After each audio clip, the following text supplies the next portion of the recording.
Esta vesprada es tornem ja per quart any, es trobem així en la plaça Major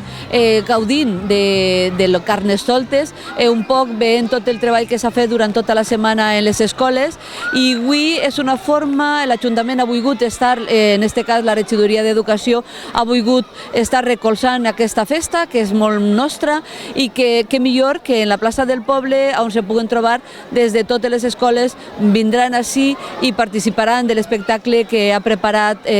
l'empresa Escuraplats, que és mostres i que, bueno, pues que ens farà ballar i que així que sobretot que és el que més compta de que puguen gaudir ja que han estat ja les disfresses i bueno, pues tot aquest treball que han fet pues ara que se puga gaudir així.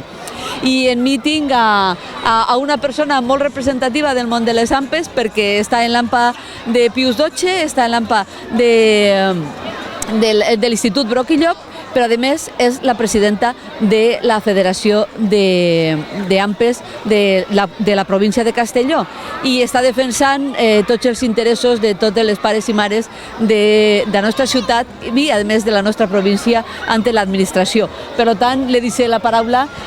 Gràcies, Rosario. Pues bé, com ha dit Rosario, és el tercer o quart any que se fa esta festa. Pensem que és una festa molt important perquè, com ha dit, no només se fa la festa ja dins de cada escola individual, sinó que venim totes les escoles, fem pinya, estem així tots els centres,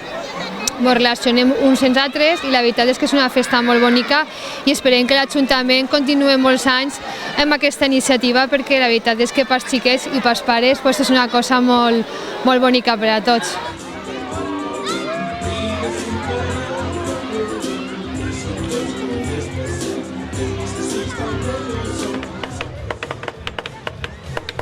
Aplaudiment!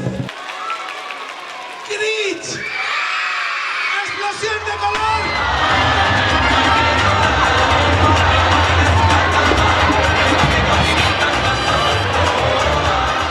Primer de tot, donar les gràcies a la Comissió de Penyes i a Gossip, que són els organitzadors d'este Carnestoltes, de la Comissió de Penyes, i en aquest cas també la col·laboració de la Regidoria de Joventut. Una col·laboració que ve de fa molt de temps, n'hi ha que dir que és un Carnestoltes que va crear la Comissió de Penyes, també amb la finalitat d'alguna manera de poder recaptar fons per a les festes patronals, tindré també una millor planificació d'actes dins de les penyes i les activitats que organitza la comissió. Hi ha que dir que també des que en aquest cas vaig poder estar en l'Ajuntament a través d'esta Regidoria de Joventut, col·laborant en la Comissió de Penyes, hem anat augmentant la inversió des de la Regidoria de Joventut, augmentant aquesta col·laboració, primer en un servei de neteja especial, un servei de seguretat, tenint també en aquest cas un augment del conveni que tenim en ells i de les activitats que fem. Però hi ha que dir que també és una festa que ha crescut no només a nivell de col·laboració, sinó també a nivell d'assistència. L'any passat eren 2.500, 3.000 persones que van participar en aquest Carnestoltes. Una xifra molt alta i també una xifra que ha portat nous reptes, ja que de la gran quantitat de gent que participava només 400 persones compraven l'entrada.